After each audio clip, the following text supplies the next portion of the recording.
G'day, Ben from Duck Plain Chicken here with another video in the build series of the 1/1000 scale Space Battleship Yamato 2202 by Bandai. Hopefully this will be the last video in the series, and as you can see by the pieces I've got on various sticks and clamps and what have you, is that I've given everything a primer coat.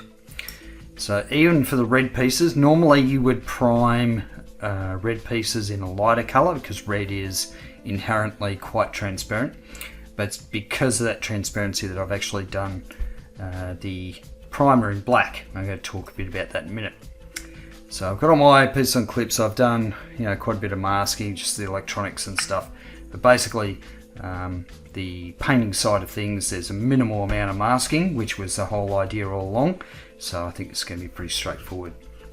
Alright, so let's talk about the colours I'm using. So first of all, everything gets primed in SMS Surface of Black.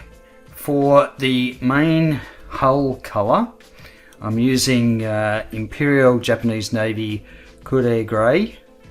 So this looks quite light when you compare it to the plastic that comes in the kit, but I know that this will go a little bit darker once I get a matte coat on it, and also the fact that it's going over a black primer, so it will darken up a little bit, but it's a nice sort of blue grey colour. For the bottom of the hull, the red part, using anti-fouling red. And again, this is Imperial Japanese Navy colour, so it is fitting that I've got these both IJN colours, so it makes sense. Again, this one looks a bit lighter, and because I'm going over a black primer, it will be a bit darker once it sort of dries, so I'm not too concerned about that. For the deck, I'm going to be using Blaster Brown, because this is a nice sort of darker brown. It actually matches pretty close to what's on the paint guide. And really the only other colours I'll be using are sort of the fighters, which are tiny. So for those I'll be using SMS medium sea grey. So that's for the main colour of the ships. And then for the accents, I'm actually going to paintbrush, and I think I'll probably end up using Tamiya enamels because they paintbrush really well, and also because they're going to go over the lacquers, it means they're easy to clean up. They're not going to affect the underlying paint colour. So there's going to be some orange, and there's also some German grey, so they'll both be brush painted on. So the next step is to get some of the base colours down. The first one is of course the deck colour, because I'm going to have to mask that before painting the blue grey, so that's my first step. Okay, I've started laying some paint down. I've got to say, it's a nice feeling to finally get the airbrush out on this project after weeks and weeks of doing the electronics. So this is the anti-fouling red, Imperial Japanese Navy colour, and pretty happy with that colour, so that's good. This is the deck colour. Now I understand on the original Battleship it was actually sort of more of a tan colour, but on everything I've sort of seen in the show and also on the paint guide, it's actually this sort of dark brown colour for the Space Battleship version. But happy with that colour. Now I will need to do some masking on this, of course. Now I made a slight change in the colour I used on the hull, so I wasn't entirely happy with the Kure Grey which I used. It was just a little bit too light, so what I ended up doing is going with the Yokosuka Grey, which again is another Imperial Japanese Navy colour, and this one's just a touch darker and just a little bit more blue in it, so I'm a lot happier with the colour. You see those two together. Now it's not as blue as say in the show, and also in the instruction sheet you sort of have a look at it and it's very blue, but I actually prefer to go sort of more on a grey side of things. So that's the colours I'm using, and I'm just continuing to sort of paint everything up, and of course I need to sort of mask up a lot of the deck, mask up these areas that I painted in the blaster brown, and paint the rest of this the grey colour. Okay, time for some masking, and really the only masking that I've sort of got to do is for the deck, for this brown colour. So I basically need to mask off these areas around the sides here. So these are in the grey as opposed to the brown. There's also a little bit on the front here that I need to paint in the grey. So what I need to do is start working on masking this. And I think this particular piece is probably going to be pretty straightforward. So most of the areas I'm actually going to be able to use the edge of the tape to match up my edges on the mast area.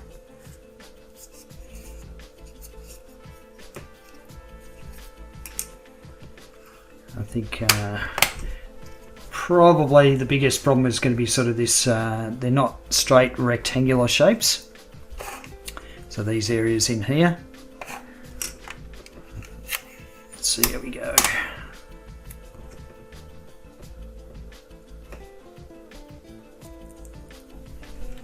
I'm just going to use a toothpick just to burnish it down.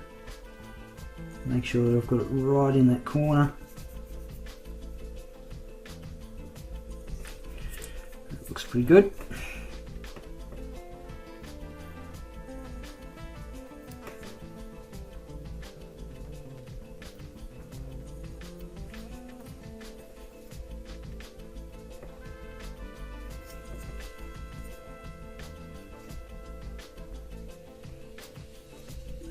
Again, you really want to burnish the edges down as best you can, because that's where the paint is potentially going to creep under. I find I have less of an issue with the lacquer paints that I use. Certainly water-based acrylics I've used in the past can sometimes seep under the masking tape if you haven't got it, bedded down properly. So just be aware of that. I know I mentioned this before, some people have really good control with their airbrush where they can just mask off a tiniest little bit, like they might just mask this bit off here and use the airbrush to get in the grey. I'm not that good, so I always play it safe. I kind of figure, I can afford to use a little bit of extra masking tape and get it right the first time. But I know there are people out there who are a lot more adept with a airbrush than I am.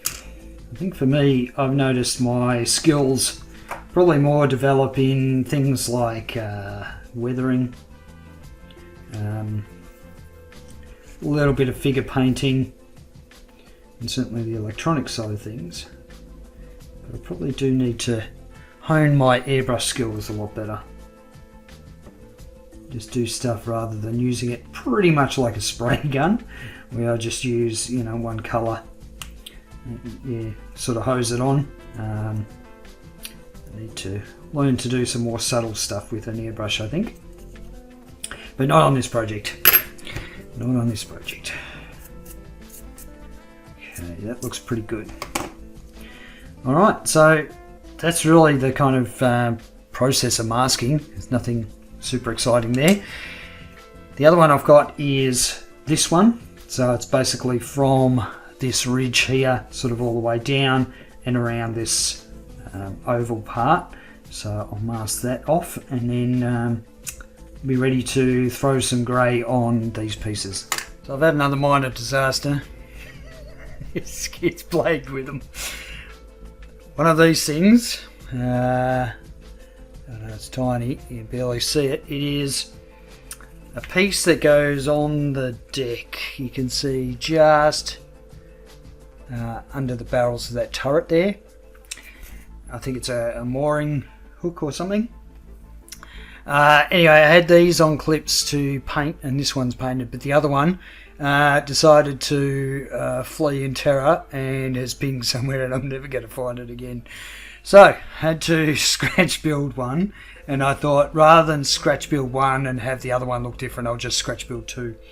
So I just want to sort of talk a little bit about, scratch building stuff. This doesn't really look like it. Look like the same piece, but it's pretty close. The large tab at the bottom, I'll cut that off once I actually put it in, but you can sort of see I've kind of captured at least the silhouette of it. Obviously the original part has way more detail in it, but you kind of get the idea that it's a hook. So I've created 2 of them, and for these I've used 0.5mm thick styrene, and I had to attach a 0.25 0.25mm thick piece of styrene as well, because the gap that it goes in, the hole that this peg goes in, is 0.75mm. So but the actual hook bit is just made from 0.5mm styrene. So I just cut a series of strips and sort of cut them down and constructed the thing. I did try cutting it out all as one piece, but the styrene of course just splits when you do that, so it's easier just to build it up with very thin strips of the styrene. But just to show you, this happens to me quite often. I ping a small piece somewhere, it disappears, it's gone forever. Sometimes it's quicker to scratch build a new one rather than spending the rest of your life trying to look for that bit that is tiny, and I've got a grey floor, so I'm never going to find this piece. And I don't even know if it pinged on the floor. I really don't know where or when it pinged, so I've got no idea what sort of location to go looking for. So anyway, I've got some scratch build ones. Of course, I'll give these a paint up, and I think at the end of the day you're probably not really going to notice that much, especially given it's going to be the grey colour. Everything's had a gloss coat using SMS Clear Gloss, and this is just a utility coat. It doesn't have to be super glossy, but I've found that if I don't put this on over the painted surface, sometimes I can get a bit of bleeding happening when I do the panel lines, and it doesn't necessarily stick to the panel lines properly. So I find this stuff helps. Now, given that the scale of this is 1/1000, and the fact that I'm not going to do a lot of weathering on it, it's at this scale I don't think it's really appropriate to put a lot of sort of weathering on it, but I will be doing some panel lines just to bring out some of those details there. Of course, you can use the Tamiya accent panel liner product, but I've found I actually prefer using enamel paints, thin down enamel paints, because I can really control the colour that I need. So in the case of a surface like this where it's red, I don't want a black. I want something that's probably more of a warmer brown colour. And if I show you a piece I've done previously, you can see that it's not super stark. It's not sort of, it's not jumping out black or anything like that. It's just bringing out a few of those sort of detail lines. So what I've done in this case is I've used a mix of 2 enamel paints. So I've used XF1 flat black and XF10 flat brown. And you only need a small amount of each. Like, you really don't need very much of this stuff at all, because what you end up doing is watering it down quite a bit with some enamel thinner, some X20. Now you should put them in bottles like this, and you can see how watery that is. It's really quite, quite thin. Now, there is a bit of a balance here. You don't want it so thin that the pigment basically sort of pools in very specific areas, but you don't want it so thick that it doesn't actually do its capillary action thing. So yeah, you want to make sure it's, I'd love to be able to give you a ratio, but I can't. Literally, it's like a couple of dabs of paint and then a bit of this. You've just got to experiment with it to get it right, because I know I don't always get it right, but there is a point where you can thin it too much, and where you thin it too little. But I think it also depends on the depth of your panel lines as well. So this model, being a Bandai kit, the panel lines are they're not super deep, but they're also not super shallow. So it sort of depends on your model. If you've got really shallow panel lines, then you want it quite thin. Whereas if they're a bit deeper, you can get away with a bit of a thicker panel line wash. So I've already sort of pre-mixed this stuff, put it in a bottle. I'll put a little bit in a cup. I've got some enamel thinner here that I use to wet my brush prior to sort of using this stuff. And really, you don't need a lot of it. I know some people sort of cover their model and then wipe it back, but I find that too much work. So I like to sort of load up my brush, and then I will go through and just touch it to a surface and let capillary action do its thing. And of course there will be those little bits that need clean up, but that's alright because clean up is the easy bit. But I don't like to sort of go overboard by covering the model with it, because I just find the cleanup process for that is too onerous for my liking. So I'd rather try to at least be a little bit careful with it, and it just reduces the amount of sort of cleanup time. Because literally you can run your cotton bud with a bit of thinner over the top and it cleans up very quickly. Alright, and that's basically it. Like, there's nothing sort of really special about it, apart from, mixing the colour that you need. Now I'll be mixing a custom colour for the rest of the hull as well, so when I get to that I'll show you that. But for now I've got to go through and do the panel lines for all the red parts. So for the deck pieces and also the grey parts, I've made a mixture of mainly XF1 with just a touch of German grey, and so you see it looks quite dark, but again it's just a matter of watering it right down with some enamel thinner, and then we're just touching it to the surface, and you can see that capillary action, especially on these deck boards and these lines. You can see how well the capillary action works. Got a little bit of cleanup to do wherever I dab it, but that's not a big deal. And I think for these ones I'm actually going to leave it dry for a good week or so before I actually clean it up, or at least a couple of days. And the reason for that is because enamel paint can be reactivated with enamel thinner, and it takes a long time for it to actually dry properly. But the longer you allow it to dry, the more that pigment's going to stay in those panel lines, and when you run your cotton bud over the top to clean it up, you're less likely to draw out the paint from those panel lines. So the advantage of using enamel paints is that they take forever to dry, and that's an advantage when it comes to sort of cleaning up this sort of work. Okay, there we go. It's a little bit dark, a bit hard to see, but that's going to work just fine. Alright, for the fighters I don't want to use something as dark, so what I'm going to do is create my own wash just using German Grey XF63. So I've already pre-mixed that. Brush a bit of a clean out. And I actually do the panel lines on the fighters before I do the detail painting. The reason for that is because I need to clean up the panel lines first, or it'll wipe away all the detail painting I do, like the orange. So I do the panel lines first, and then I can go back to clean it up and then do the detail painting.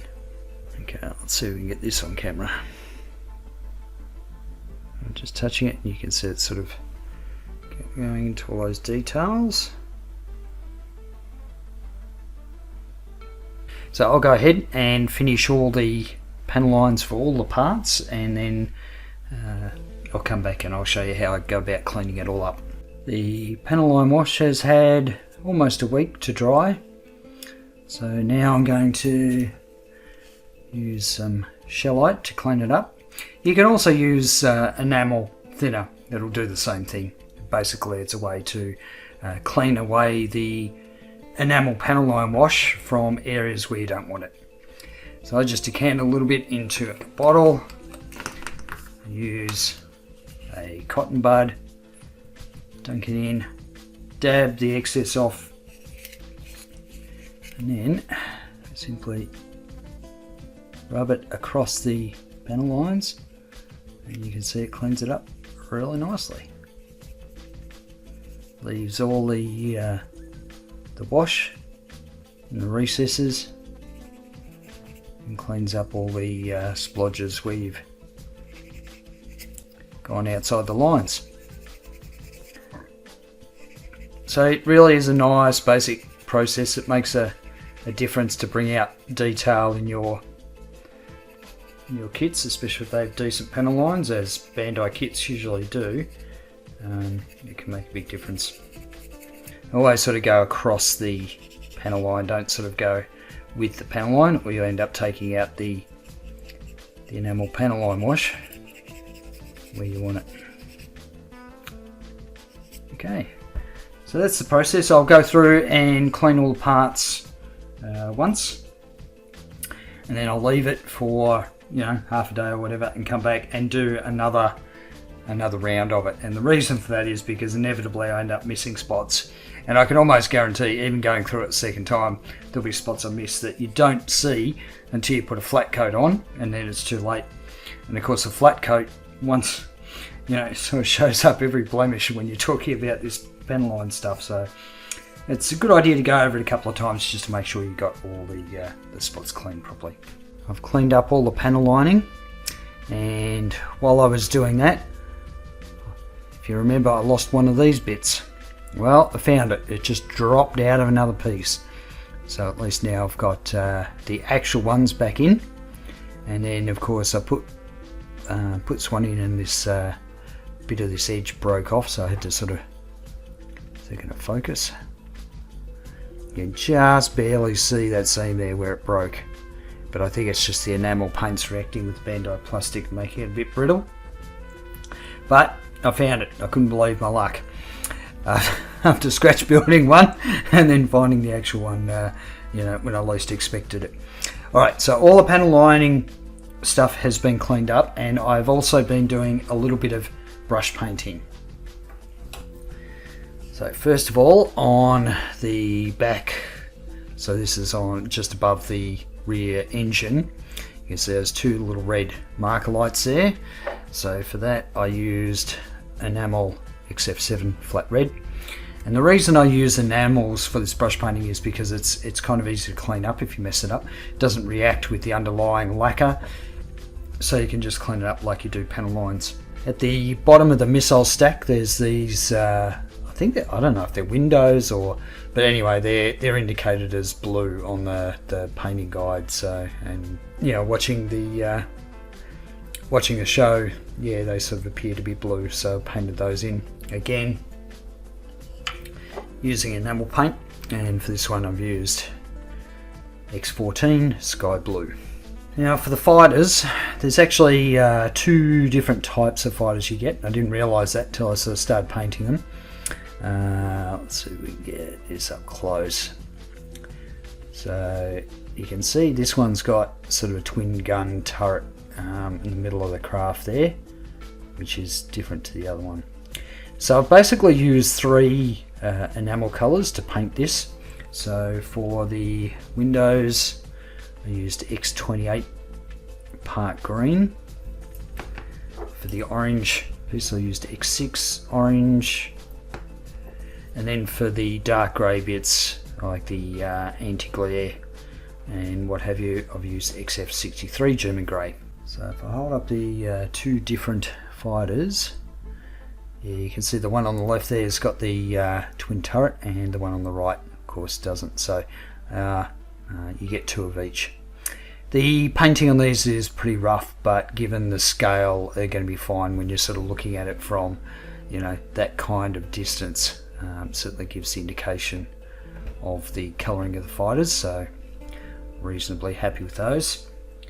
The next step is for me to give everything a flat coat, so I've got to wait for this enamel paint to dry, but I'm going to be using SMS Flat Clear, and then it'll be a matter of sort of starting the process of finalizing the programming of all the lighting. I'll do that before I assemble everything, and then of course the assembly of the whole ship, which I'm really not looking forward to after the the first time of trying to get it all together was enough of a nightmare. Not looking forward to doing that again. So I made a bit of an error. I've given everything a flat coat before I put the decals down, which wasn't particularly smart. Thankfully, there's not a huge number of decals on this kit, and they're actually quite small, so I don't think it's going to be too much of an issue. But just to sort of show you the process of how I go about applying decals. So I use these Microscale Industries products, Microset, which you lay down first to reduce the surface tension under the decal, and it also helps the adherence of the decal to the plastic.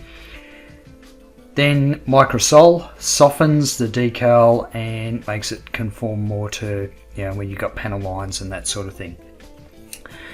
Now, a lot of the decals go across the two coloured areas, so across the red and the grey. So what I'm going to do is I've put this together temporarily, and I'm going to apply the decals, and then I'm going to carefully cut them so that I can actually take these bits apart again. So the first step is to sort of apply the decal, and I'm going to start off with some Microset. Apply that to where I need the decals to go, and I'm applying these two decals first. Okay, so this decal's been soaking for a little bit, and I'm just going to use a toothpick to sort of guide it off the paper.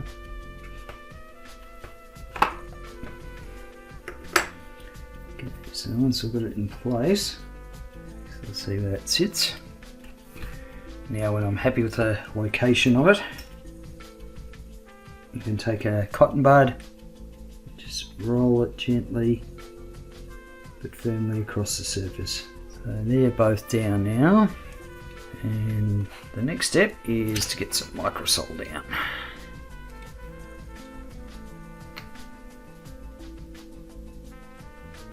Alright, now the next step is to get a decal that goes across the two colours here. I've just noticed this bit is moving a little bit, so I probably need to tape it in place just to make sure that it doesn't move around when I'm applying the decal. So again, I'm using the Microset.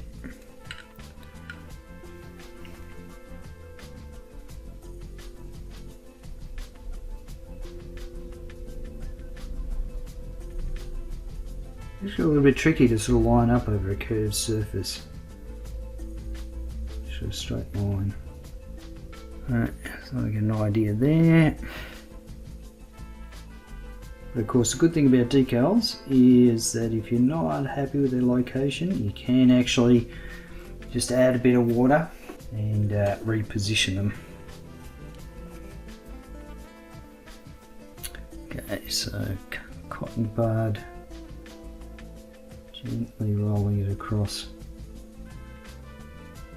and some Microsol.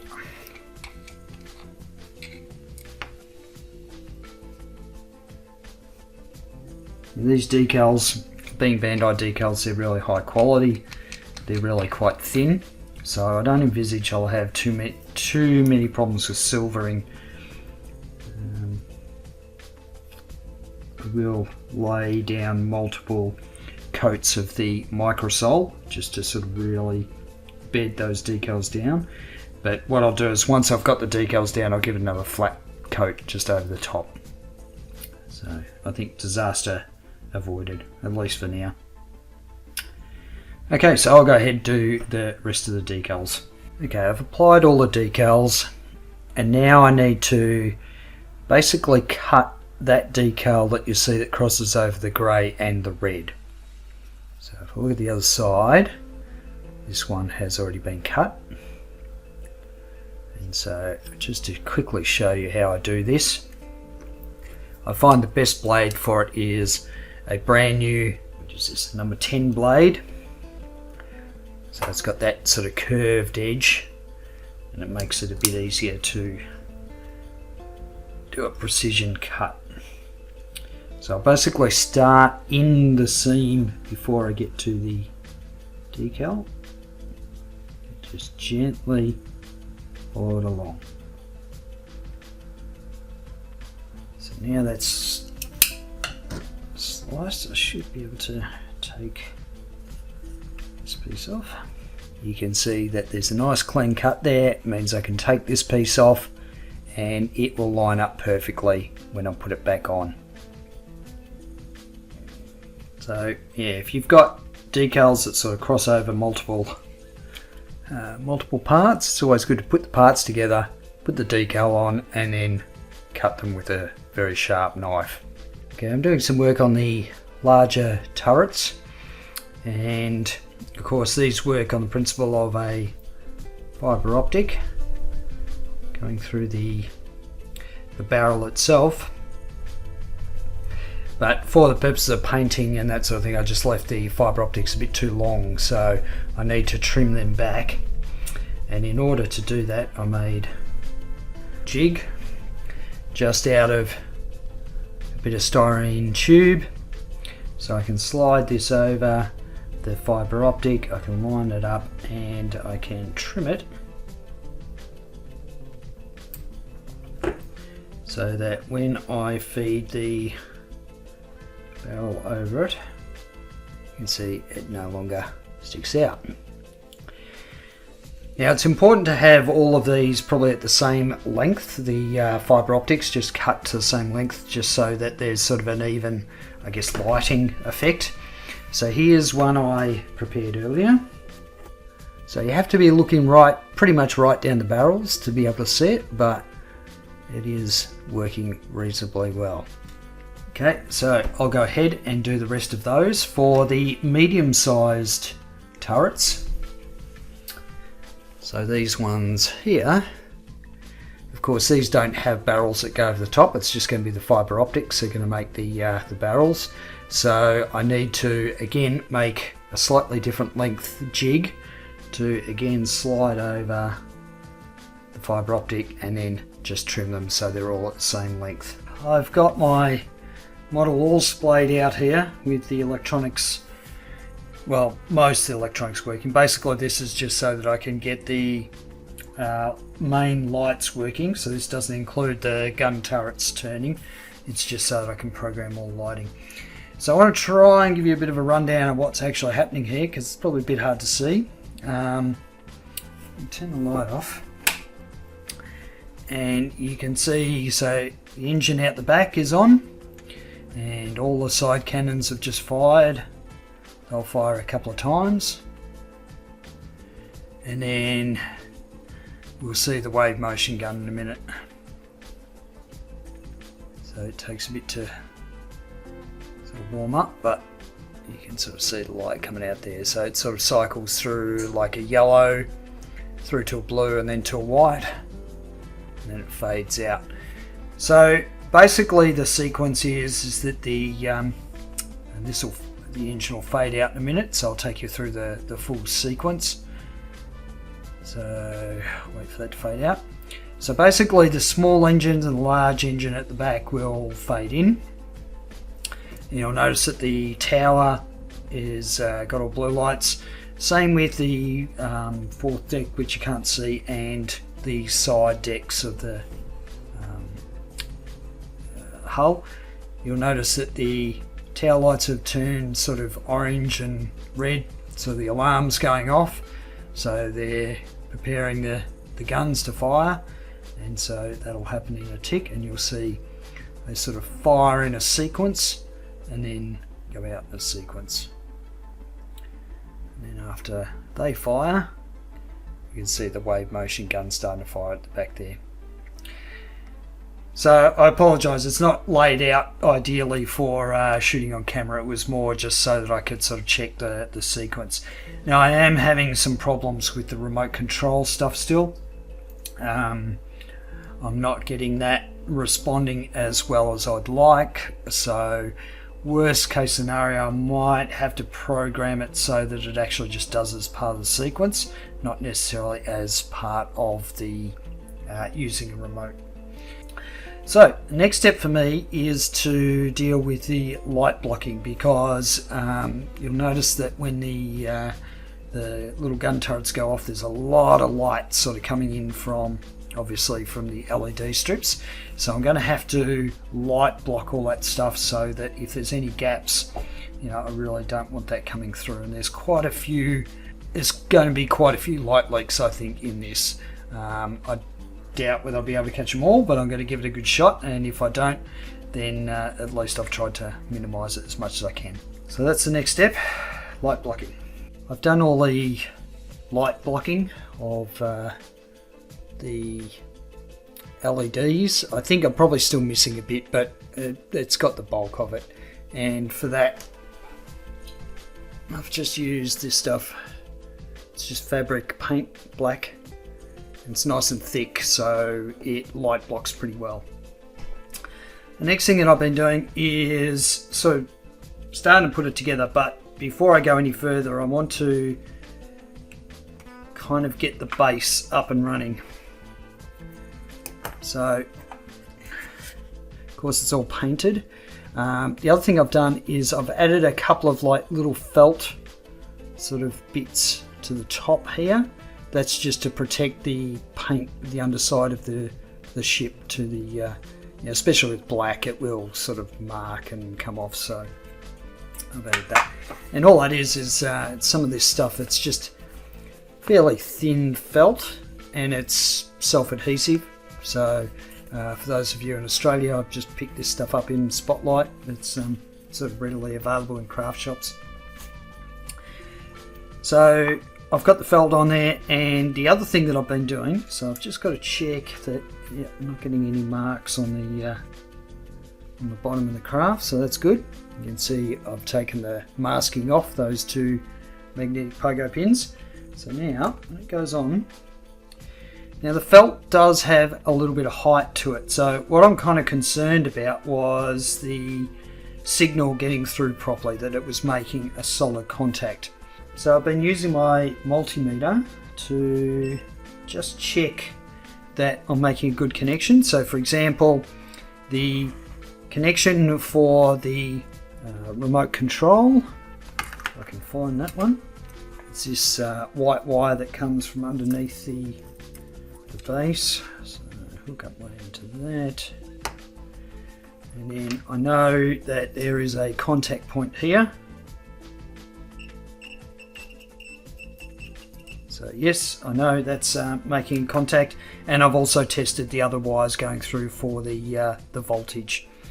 So it all seems to be making good contact, which means that that's one less potential problem that I have to deal with. The next thing I'm going to do is to wire up the USB socket and the switch as well. So I'll wire them up and get them stuck in just with 2-part epoxy putty, and then at least this will be all cleaned up, and for testing purposes it means I can just basically plug in the USB instead of having to get my power supply out, so it'll make life a bit easier.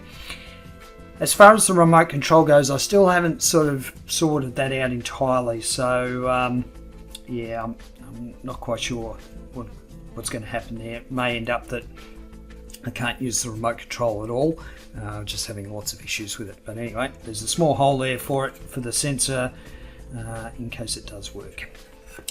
Alright, so on to wiring this up. I've stuck in the switch with some 2-part epoxy putty. I might put a little bit more in there just to make sure it's in there good and tight. Also puttied in the USB port, and so basically the power, there's like a positive lead that goes to the switch, and then the other part of the switch, there's two positive lines, one that goes back into the base, which goes into the craft itself, and the other one goes to the remote control board. The negative goes basically straight from the USB port into the Yamato, and also one into the remote breakout board, this thing here. And then finally I've got this white lead here, which comes from the second point. So this is for the remote control pin, and so that goes again to the remote breakout board, the receiver board. I've put two little bits of styrene in there. You can see the hole where the remote sensor will be. Basically those two little bits of styrene there just to make a bit of a shelf to sort of be able to hold it in place. So I'll put a big bit down there, and then the board should have something that I can attach it to. Yeah, so that's basically the board's nearly done.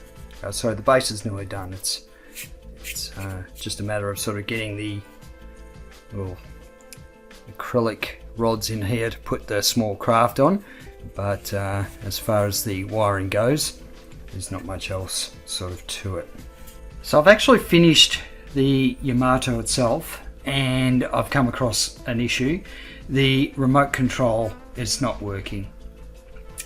So very disappointing, but essentially what the reason for that is because it doesn't like the fact that I've got a whole bunch of addressable LEDs all doing things at different times. So it's sort of tied to the fact that Arduinos don't do multitasking.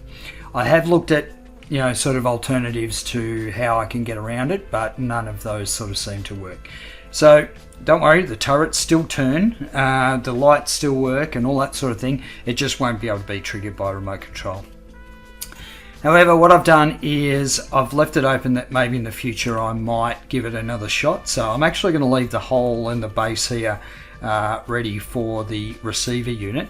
I did confirm that the receiver was able to receive the signal through that small hole. It actually had no problems seeing that at all, so that's not the issue.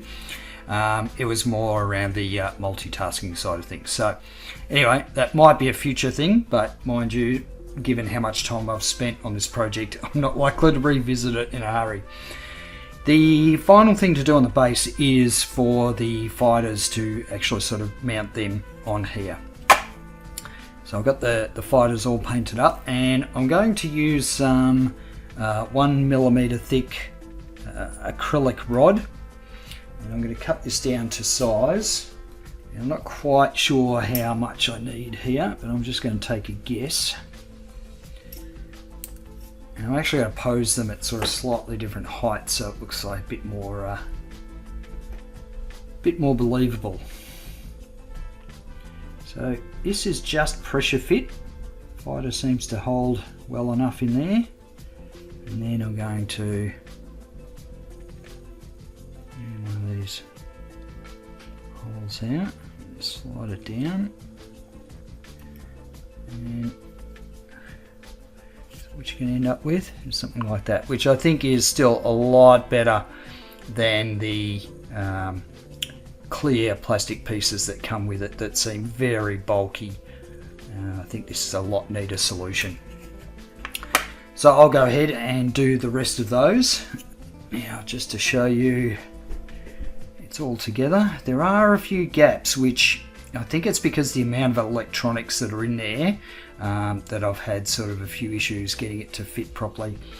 I've also got some spots where I've super glued things together, and I need to just go over it with a little bit of matte coat, just to cover up those dabs that I've sort of got in there. That because when you use super glue, it sort of goes shiny, so you can just throw a matte coat over the top of it. It tends to hide it reasonably well.